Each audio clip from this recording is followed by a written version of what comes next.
Hello दोस्तों। तो इस वीडियो में हम लोग बनाने वाले हैं एक C program to find location of a point with respect to circle.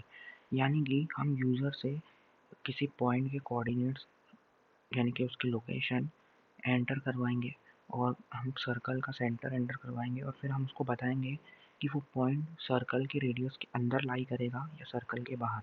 तो वही हमको प्रोग्राम के थ्रू करना है। तो मैंने यहाँ पे विजुअल स्टूडियो कोड का यूज़ किया है और मैंने एक नई फाइल इसमें बना ली है point with respect to circle location dot C नाम से। यहाँ पे आपको स्पेस नहीं देना है, आप अंडरस्कोर यूज़ कर सकते हैं फाइल नेम सेव करते समय, नहीं तो एरर आएगा, प्रोग्राम रन नहीं होगा। दोस्तों देखिए, मैंने ये सब जो लिखा है ये कमेंटेड फॉर्म में लिखा है, ये रन नहीं होगा, ये सिर्फ आपकी अंडरस्टैंडिंग के लिए लिखा गया है। तो पहले तो मैंने हेडिंग दे दी है program to find location of point with respect to circle. Then अब इसमें हमको कुछ चीज़ वेरिएबल्स हमको डिफाइन करने पड़ेंगे। तो हमको यहाँ पे टोटल 6 वेरिएबल्स प्रोग्राम में डिफाइन करने पड़ेंगे। तो मैंने वो क्या होंगे वो लिख दिया है। देखिए, हमको एक सर्कल लगेगा, हम एक सर्कल के रिस्पेक्ट में किसी पॉइंट की पोजीशन बता रहे हैं, तो हमको सबसे पहले सर्कल का सेंटर पता होना चाहिए। तो हम यूज़र से सर्कल का सेंटर एंटर कराएंगे जिसको हम h k वेरिएबल में स्टोर कराएंगे। यानी कि हम अभी एज्यूम कर रहे हैं कि सर्कल का सेंटर h k है। देन हमको पॉइंट भी लगेगा, जिस पॉइंट की लोकेशन सर्कल के रिस्पेक्ट में निकाल रहे हैं वो पॉइंट के कोऑर्डिनेट्स क्या हैं, तो उसको हम x, y में स्टोर कराएंगे। यानी कि अभी के लिए हम उसको x, y मान रहे हैं। देन ये तो पॉइंट मिल गया और सर्कल का सेंटर मिल गया। देन सर्कल का रेडियस भी पता होना चाहिए। तो सर्कल का रेडियस भी हम यूज़र से एंटर करवाएंगे, तो वो हम r के अंदर स्टोर कराएंगे। देन ये जो distance between centre of circle and point है ये हम यूज़र से एंटर नहीं करवाएंगे, ये हम कैलकुलेट करेंगे प्रोग्राम के थ्रू, क्योंकि यही प्रोग्राम का मेन पॉइंट है। इसमें क्या करेंगे, हम सर्कल का जो सेंटर है और जो पॉइंट की लोकेशन दी है उन दोनों के बीच का डिस्टेंस फार्मूला की मदद से डिस्टेंस निकालेंगे। ठीक है। तो अब सबसे पहले हमको ये सब कुछ इनपुट लेना है। तो इनपुट लेने के लिए या कुछ यूज़र को डिस्प्ले करने के लिए सबसे पहले प्रोग्राम की शुरुआत हम करेंगे अपन लाइब्रेरी को इंपोर्ट करके। कौन सी library? Hashtag include stdio dot H.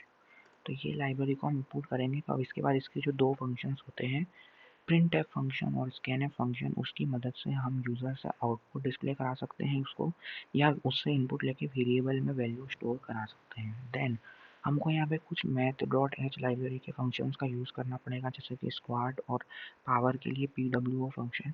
तो हमको उसके लिए यहाँ पे एक मैथ डॉट एच लाइब्रेरी को और प्रोग्राम में कनेक्ट करना होगा, इसलिए हम यहाँ पे डालेंगे hashtag include math dot H. तो हम जैसे ही डालेंगे, हमको इन दो चीज़ें कनेक्ट करनी थी जो हमने कर ली। तो अब हम लोग फंक्शन की मेन बॉडी यहाँ पर डिफाइन करेंगे। मेन फंक्शन जो है हमारा वो यहाँ पे डिफाइन करेंगे, जो कि आपको सी के अंदर करना पड़ता है। तो इंट मेन और यहाँ पे कर्ली ब्रैकेट्स में फंक्शन की बॉडी शुरू होती है। यहाँ पे आपको एक इंडेंट दे देना है 4 स्पेसेस का। इंटीजर यहाँ पे इसलिए लिखा है, इंट इसलिए लिखा है क्योंकि हम मेन फंक्शन से 0 वैल्यू रिटर्न कराएंगे एंड में, जो कि हमको बताएगा कि प्रोग्राम सही से एग्जीक्यूट हुआ है। ठीक है, तो इसलिए हमने यहाँ पे लिखा हुआ है। देन मेन फंक्शन की बॉडी के अंदर आपने ये जो वेरिएबल्स आप यूज़ करेंगे प्रोग्राम में सॉल्यूशन निकालने के लिए, उनको पहले प्री डिफाइन करना पड़ता है सी लैंग्वेज के अंदर। आप डायरेक्टली किसी भी वेरिएबल का नाम यूज़ नहीं कर सकते। आपको वो वेरिएबल का आप क्या नाम यूज़ करेंगे और उसका टाइप क्या रहेगा, इंटीजर रहेगा, फ्लोटिंग पॉइंट रहेगा, कैरेक्टर रहेगा, वो आपको यहाँ पे प्री डिफाइन करना पड़ता है। तो दोस्तों, हम लोग जो है यहाँ पे इंटीजर वैल्यू लेंगे, प्लस माइनस कुछ भी हो सकती है, लेकिन हम पॉइंट वाली डेसिमल वैल्यूज़ में नहीं जा रहे हैं। आप चाहे तो जा सकते हैं, लेकिन वो अननेसेसरी उसकी ज़रूरत पड़ती नहीं, ज़्यादातर पॉइंट में वैल्यू रहती नहीं है। तो हम यहाँ पे इंट में लेते हैं। तो इंट में पहला वेरिएबल हम डिफाइन करेंगे सर्कल के कोऑर्डिनेट्स। तो सर्कल के कोऑर्डिनेट्स h, k हमने दे दिए, वो भी इंटीजर में। Then coordinates of point x, y और इसके अलावा रेडियस ऑफ सर्कल r और डिस्टेंस d। ठीक है, इसमें से जो शुरू के 5 वेरिएबल्स हैं ये हमको यूज़र से इनपुट कराने हैं, लेकिन जो आखिरी में डी लिखा हुआ है ये हम कैलकुलेट करेंगे, लेकिन कैलकुलेट करके वैल्यू तो स्टोर कराएंगे, इस वजह से हमको वेरिएबल तो डिफाइन करना ही था। तो h के सेंटर, x y पॉइंट के कोऑर्डिनेट्स और r is the radius of circle, d is the distance between centre of circle and coordinates of point. तो ये सबको साथ में कॉमा लगा के लिखते हैं तो सबका वेरिएबल टाइप इंटीजर स्पेसिफाई हो गया यहाँ पे, यानी कि अब हमने वेरिएबल डिफाइन यहाँ पे कर दिए।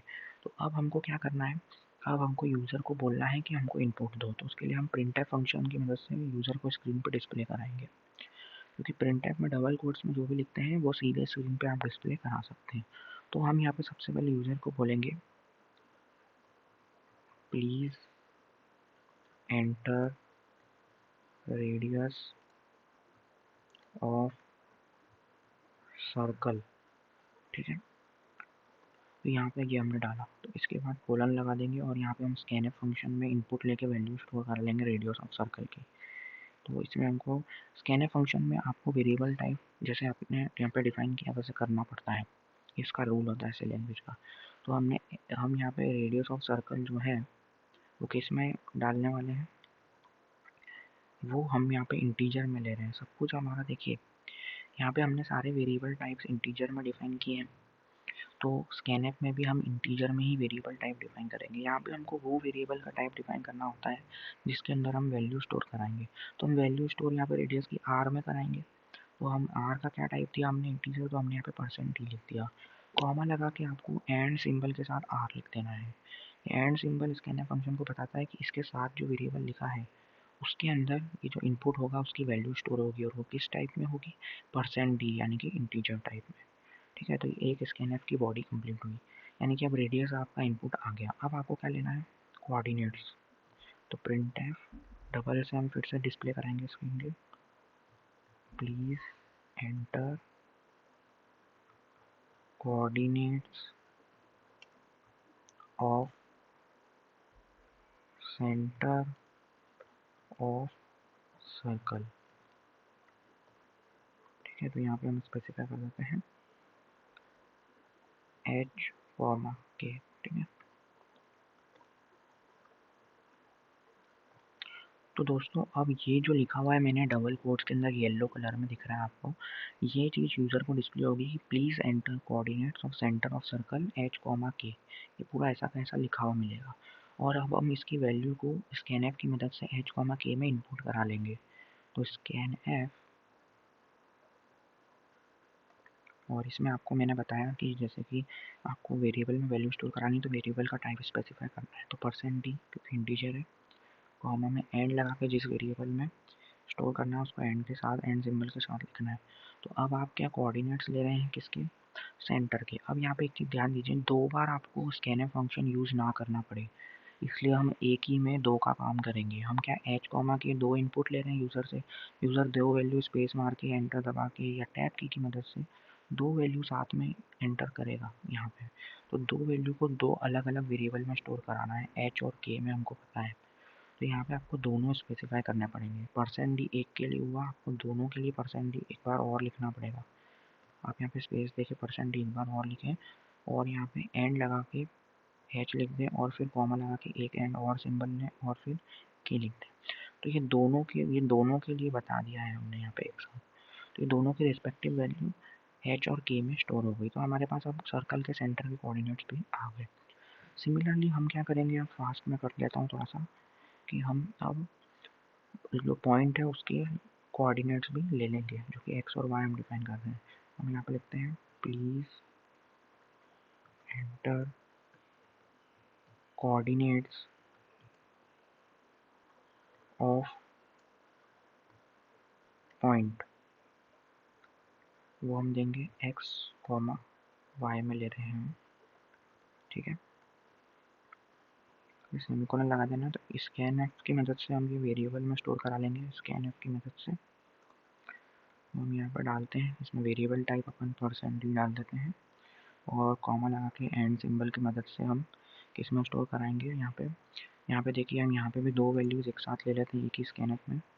तो परसेंट डी दो बार, और एंड सिंबल के साथ आपको लिखना है एक्स और फिर कॉमा लगाना है, देन फिर से अगेन एंड सिंबल के साथ लिखना है वाई। तो एक्स और वाई में रिस्पेक्टिव वैल्यूज़ आपके पास आ जाएंगी। तो यानी कि हमने अभी पांचों चीज़ें इनपुट ले ली है यूज़र से। अभी हमारे पास रेडियस ऑफ सर्कल आर में आ गया है, coordinates of centre H comma के में आ गए हैं, और एक्स कॉमा वाई में यानी कि एक्स और वाई में आपके पास आ गए कोऑर्डिनेट्स ऑफ पॉइंट। अब हमको लगाना है, अब हमको क्या करना है, अब हम करेंगे कि हम ये जो कोऑर्डिनेट्स है पॉइंट एक्स और वाई, जो पॉइंट होगा उसका सर्कल के सेंटर से हम डिस्टेंस निकालेंगे डी, क्योंकि हमने वो निकाल लिया। अगर सर्कल के सेंटर से जो पॉइंट का डिस्टेंस है वो रेडियस से बड़ा होता है तो पॉइंट कहाँ होगा, सर्कल के बाहर लाया करेगा। अगर वो रेडियस के इक्वल होता है तो सर्कल के ऊपर लाया करेगा वो पॉइंट, यानी कि सर्कल के ऊपर ही होगा। और अगर रेडियस से कम होता है डिस्टेंस, यानी कि सर्कल के अंदर के भाग में पॉइंट लाई करेगा, point will lie inside the circle. तो 3 कंडीशन यहाँ बनती है। तो सबसे पहले उसके लिए हमको कंडीशन इफ एल्स क्लॉज की मदद से हम देंगे, पर हम अभी यहाँ पे पहले डिस्टेंस यानी कि डी जो हमने वेरिएबल डिफाइन किया था उसमें डिस्टेंस फॉर्मूले का यूज़ करके कैलकुलेट करेंगे। तो अब हमको यहाँ पे math.h लाइब्रेरी हमने इंपोर्ट इसीलिए की थी कि हम इसके 2 फंक्शन यूज़ कर सकें। क्या है कि डिस्टेंस फार्मूला क्या होता है, अंडर रूट में क्या होता है वो x2 माइनस x1 का whole square plus y2 minus y1 का होल स्क्वायर। तो हम अंडर रूट के लिए हम यहाँ पे अंडर रूट तो टाइप नहीं कर सकते, हमको यहाँ पे स्क्वायर्ड फंक्शन का यूज़ करना होगा। स्क्वायर्ड फंक्शन का काम ही है कि जो ब्रैकेट में लिखेंगे हम उसका स्क्वायर रूट करना, अंडर रूट करना।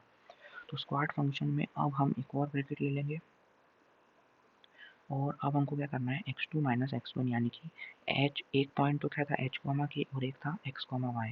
तो हम करेंगे x माइनस h का होल स्क्वायर। अब क्या करना है, इसका स्क्वायर करना है। तो स्क्वायर करने के लिए हमको यहाँ पे पावर फंक्शन का यूज़ करना होगा। स्क्वायर मतलब पावर 2 करनी है। तो यहाँ पे हम एक और लिखेंगे POW फंक्शन होता है पावर फंक्शन। तो स्क्वायर रूट अंडर रूट में पावर यानी कि x माइनस h का होल स्क्वायर, कॉमा लगा के 2 लिखा है मतलब स्क्वायर करना है, प्लस में आएगा y2 माइनस y1 का होल स्क्वायर यानी कि y माइनस k का whole square, y minus k का होल स्क्वायर। तो यहाँ पे भी स्क्वायर करने के लिए POW फंक्शन यानी कि पावर फंक्शन का यूज़ करना है और स्क्वायर करना है तो कॉमा 2 लगाएंगे तो ये हो गया। Then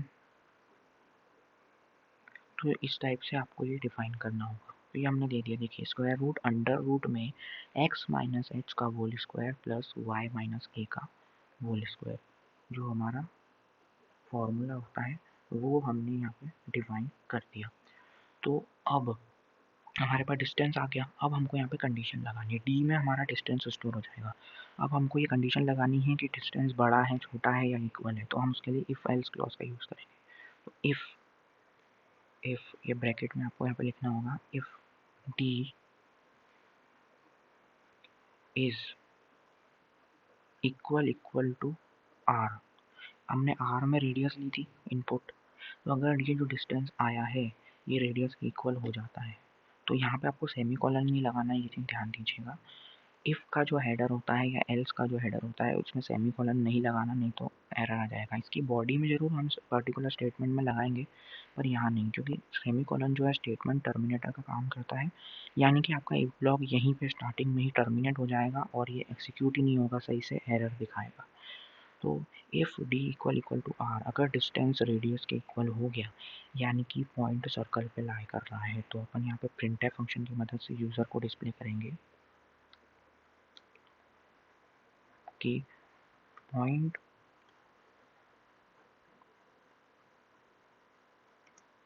lies on the circle. ठीक है, ठीक है दोस्तों। तो यहाँ पे इससे हमने यूज़र को ये बता दिया कि अगर डिस्टेंस और ये इक्वल हो गया, हमने प्रोग्राम को स्पेसिफाई किया कि अगर ये डिस्टेंस जो आया है पॉइंट का सेंटर से वो इक्वल हो गया रेडियस की, मतलब पॉइंट सेंटर वो सर्कल के ऊपर ही लाई कर रहा है। ठीक है, अब अगर ऐसा नहीं होता, ठीक है, तो हम और कंडीशन देंगे यहाँ पे। अब हम लिखेंगे, तो हमको यहाँ पे एल्स इफ के अंदर एल्स इफ यहाँ पे हम एक और इफ कंडीशन जब हमको देनी होती है हम एल्स इफ का यूज़ करते हैं। यहाँ पे हम कंडीशन लिखेंगे और ये ब्लॉक जो बन जाता है इसमें यहाँ पे कोड आएगा, ये कमेंटेड फॉर्म में हमको बता भी रहा है। तो इसके अंदर हम कंडीशन लिख देते हैं। कंडीशन हमारी ये है कि if d is greater than r. ठीक है, अब ऐसा होता है कि डिस्टेंस जो है वो रेडियस से बड़ा हो गया, यानी कि जो पॉइंट है वो रेडियस के बाहर होगा। तो रेडियस के बाहर होगा यानी कि सर्कल के बाहर लाई करेगा पॉइंट। ठीक है, तो हम यहाँ पे अब लिख देते हैं तो हम यहाँ पे क्या कंडीशन दे रहे हैं, प्रिंट एफ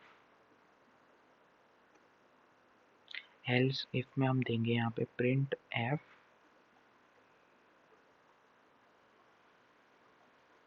पॉइंट लाई आउटसाइड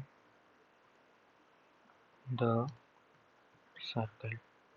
दोस्तों मुझे उम्मीद है कि आपको समझ तो आ रहा होगा थोड़ा थोड़ा। अगर स्लो लग रहा है तो हम स्पीड बढ़ा सकते हैं, पर मैंने सबको ध्यान में रखते हुए जिसको कुछ नहीं आता है उसके हिसाब से भी सोच के थोड़ा एकदम स्लो में बेसिक सा समझा रहा हूँ आपको मैं। तो एल सिर्फ में दो कंडीशन हमने दे दी है यहाँ पे। अगर डिस्टेंस इक्वल हो गया तो पॉइंट सर्कल के ऊपर लाई करेगा, डिस्टेंस बड़ा हो गया रेडियस से तो पॉइंट आउटसाइड लाई करेगा। लेकिन अगर डिस्टेंस छोटा हो गया तो क्या, तो उसके लिए अगर इक्वल नहीं है तो ये एग्जीक्यूट नहीं होगा, बड़ा नहीं है तो ये एग्जीक्यूट नहीं होगा। अब ये दोनों ही नहीं है तो फिर एक ही कंडीशन तो बचती है कि पॉइंट जो है वो छोटा होगा, यानी कि जो डिस्टेंस है वो छोटा होगा आर से। तो हमको यहाँ पे कंडीशन अब स्पेसिफाई करने की ज़रूरत नहीं है, हम सीधे एल्स लगा सकते हैं। तो हमको यहाँ पे सीधे एल्स लगाना है, ये कोड ब्लॉक के बाहर आके लगाना है, ये ब्रैकेट के बाहर, और एल्स लगा के सिंपली आपको इंडेंट दे के लिख देना है प्रिंट टैब के अंदर डबल कोट्स लगा के point lie inside the circle. ठीक है, तो ये आपने एक और कंडीशन दे दी। अब यहाँ पे हमें एक चीज़ भूल कर देखिए, ध्यान दीजिएगा, यहाँ पे सेमीकोलन लगाना बहुत ज़रूरी है, नहीं तो ये एरर दिखाएगा।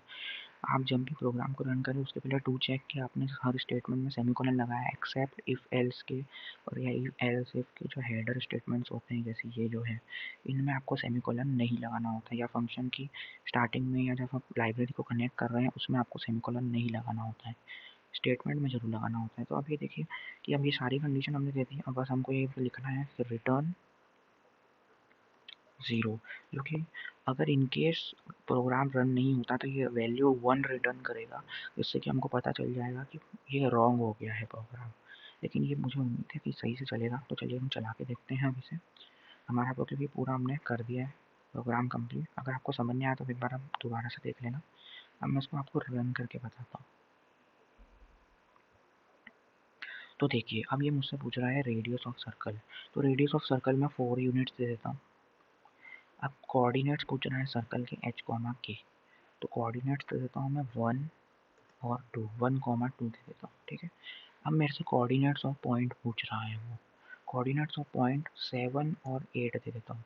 तो आपको भी समझ आ रहा होगा कि जब इसका डिस्टेंस निकलेगा तो ये ऑलमोस्ट रेडियस से बड़ा होगा, तो पॉइंट शायद सर्कल के बाहर लाई करना चाहिए। तो देखिए मैं एंटर दबाता हूँ, तो देखिए point lie outside the circle, क्योंकि आपको भी पता है कि इन दोनों का डिफरेंस करेंगे, डिस्टेंस निकालेंगे तो वो रेडियस से ज़्यादा ही आएगा, जो कि हमने 4 डाली है यहाँ पे, तो उससे बड़ा आएगा, यानी कि पॉइंट सर्कल के बाहर लाई करेगा। दोस्तों इससे हमको ये पता चलता है कि हमारा प्रोग्राम सही से रन हो रहा है। मैं एक बार आपको एक कंडीशन और लगा के दिखा देता हूँ यहाँ पे रन करके एक बार और। Please enter radius of circle, तो अब मैं रेडियस ऑफ सर्कल यहाँ पे डाल देता हूँ क्या, 10। ठीक है, अब coordinates of centre of circle में अभी रहने देता हूँ 2, 3।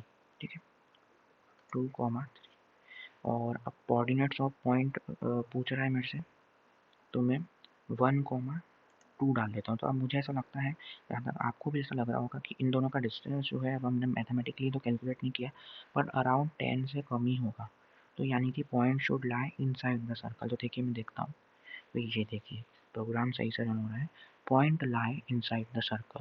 तो हमको यहाँ से समझ आ गया कि हमारा प्रोग्राम किस टाइप से रन हो रहा है, इसका एल्गोरिथम मैंने आपको बता दिया बहुत ही ईजी वे में। तो दोस्तों अगर प्लीज़ अगर आपको अच्छा लगा हो, समझ आया हो, तो लाइक करना और सब्सक्राइब कर लेना ऐसे ही और प्रॉब्लम सॉल्व करने के लिए ईजी वे में।